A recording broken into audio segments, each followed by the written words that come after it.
Hi అండి. నమస్తే అందరికీ. నేను రీసెంట్‌గా ఫిజన్ కంపెనీ వాళ్ళది ఫ్లిప్‌కార్ట్‌లో ఓటీజీ ఆర్డర్ పెట్టుకున్నాను. వచ్చేసింది. ఈ ఓటీజీ ఏంటంటే చిన్న సైజ్‌దండి.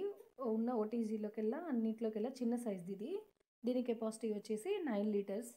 దీనికి ఒక 2 ర్యాక్స్ కూడా ఇచ్చారు. ఇదేమో గ్రిల్ ర్యాక్. ఇదేమో బేకింగ్ ట్రే అనమాట.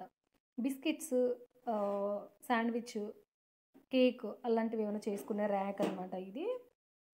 దీనికి 2 నాబ్స్ ఇచ్చారు. పైనదేమో టెంపరేచర్ నాబ్ అండి. కిందదేమో టైం సెట్ చేసుకునే నాబ్. మనం టైమ్ 10 మినిట్స్ పెట్టామనుకోండి, 10 మినిట్స్‌లోకి ఈ టైమర్ అనేది సెట్ చేసుకుంటే మనకి ఐటెం బేక్ అయిన తర్వాత ఇదొచ్చేసి ఇలా బెల్ సౌండ్ వస్తుంది. అప్పుడు మనకి ఐటెం కుక్ అయినట్లు అనమాట.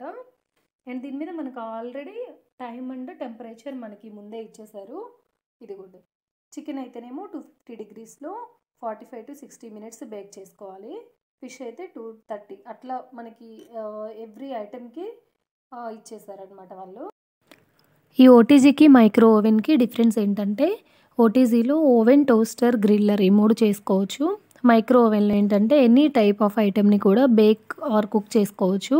ఈవెన్ రైస్ కూడా కుక్ చేసుకోవచ్చు. ఓటీజీలో అలా రైస్‌ని కుక్ చేసుకోలేము.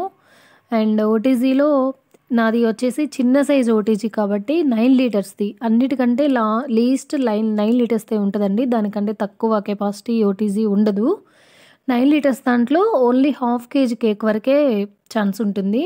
పెద్ద పెద్ద మౌల్స్ పట్టవు దాంట్లో. ఓన్లీ హాఫ్ కేజీ కేక్ వరకే ఆ మౌల్సే పడతాయి.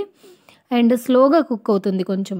మైనస్ ఏంటంటే కొంచెం మైక్రో ఓవెన్ కంటే ఓటీజీ స్లోగా కుక్ అయితుంది. బట్ బడ్జెట్ ఫ్రెండ్లీగా ఉంటుంది. నాదిది ఫిజన్ కంపెనీదండి. ఫ్లిప్‌కార్ట్‌లో పెట్టుకున్నాను. నాకిది 1600 మాత్రమే పడింది.